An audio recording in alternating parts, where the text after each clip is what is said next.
There's a couple things that I wanted to go over. I just wanted to review the student and parent guidelines. So this way that our classes can run great. Parents, we're going to need your help with this. Students, we're going to need your help with this as well. And we know you guys are so supportive. But if you haven't gotten one of these student and parent guidelines sheets yet, you can ask your instructors for one, or you can probably find it at the school. I just wanted to review a few things. For the parents, we encourage every parent to come and watch our classes, see what's going on in the classes, see how your child's doing. You want to be there. You want to be present. You want to be there when your child succeeds, when they get an award, when they learn a new kick, when they're super excited about something, and you want to be there to be able to congratulate them. On the other side of it, you do want to be there to be able to see when they're having setbacks, when they're unsuccessful in certain areas. So this way, when the instructor communicates that with you, you'll kind of know exactly what we're saying, and you'll understand because you saw it firsthand.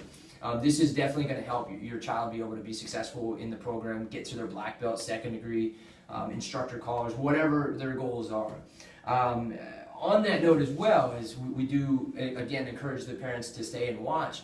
On that side, the most important thing are the children that are taking class on the mat. So what we ask, as the instructors, is that the parents don't do anything whatsoever to distract anything that's going on the mat. So noise, conversations, phone calls, small children that are running around or making a lot of noise. I know sometimes it's very difficult, but again, these are all distractions. They could distract the instructor. We could forget what the lesson is that we're trying to teach. You could distract your child, or if you're trying to get your child's attention, you're going to distract the other children taking class as well. I know sometimes this is very difficult because sometimes you might be watching your child and they might not be doing exactly what they're supposed to be doing, or they might not be doing the technique the right way, and I know it's very difficult. You just want, we all want our children to do their best, but if you try to communicate with them, then what that does is it takes their focus off of the instructor, but it also distracts the other kids around you as well as the instructor that's trying to teach that lesson.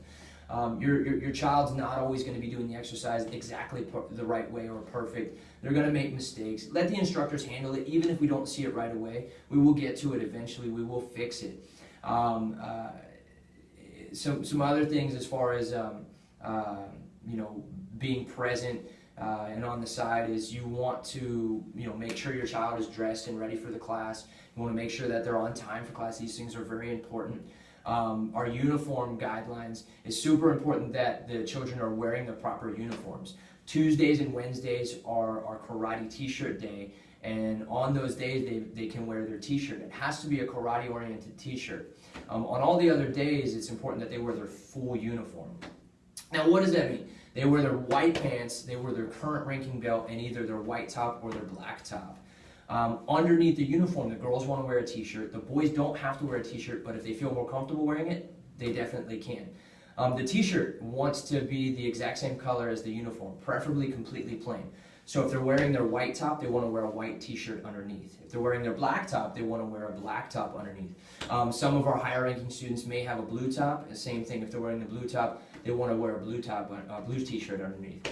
Other things as well, just think of it this way: if it didn't come with your uniform, you don't want to wear it with your uniform. So jewelry, necklaces, bracelets, earrings, all these things, they're not a part of the uniform, so you wouldn't want to wear it. For the adult students, if you have wedding bands or wedding rings, you can definitely wear those. Just keep in mind that when you're punching pads, they may get damaged. The diamond may fall out, so if you're okay with taking it off just for that class, I definitely encourage it. I know some of our students may have medical bracelets. Of course, that's a different situation. If you absolutely have to keep it on, keep it on. Some of us may have a necklace or a pendant that is very, very important to us, very special to us. If we understand that, but if there's any way that you can take that off just for the class, we ask that you do that. It's very important for the safety of yourself and your partners. But also, you don't want to see that necklace or that bracelet get broken. Some of the self-defenses that we do, you may be grabbing your partner or taking your partner down to the ground. For safety, we don't want any injuries to your partner. Earrings, we've had several earrings fall out and then other students step on them. So it's very important that you take your earrings out for your classes. Your uniform wants to be, you want to make sure your uniform is clean. Obviously, over time, your uniform is going to get dirty. It's not going to be the bright white that it originally was. But we don't want stains all over the uniform. Definitely, Kool-Aid stains or big dirt stains or grass stains. They really shouldn't be wearing their uniform other than class time, but sometimes things happen. So make sure your uniform is clean. You also want to make sure that their uniform fits properly. So if you notice, obviously, that your children are growing and the pants are getting shorter, the uniform is getting tighter, then it's going to be time for you to look into getting a new uniform. Those are some of the quick guidelines that we're going to go over. I'm going to put out other videos explaining, other specific curriculum-oriented guidelines and different things as far as being ready for testing and all that. But again, we ask for the parents' help and the students' help. We just want to make sure that every student is successful, every class runs smoothly, and by being super quiet on the sidelines, not distracting the classes in any sort of way, by making sure that your child is 100% equipped and ready for classes on time, has their uniform, has their gear bags, the proper uniform, then this is definitely going to help in the success of your child getting all the way to black belt or even further on. If you have any questions about anything, feel free to ask any of the instructors. And again, one last time, we do appreciate your support, and we look forward to seeing you guys in your classes. Thank you.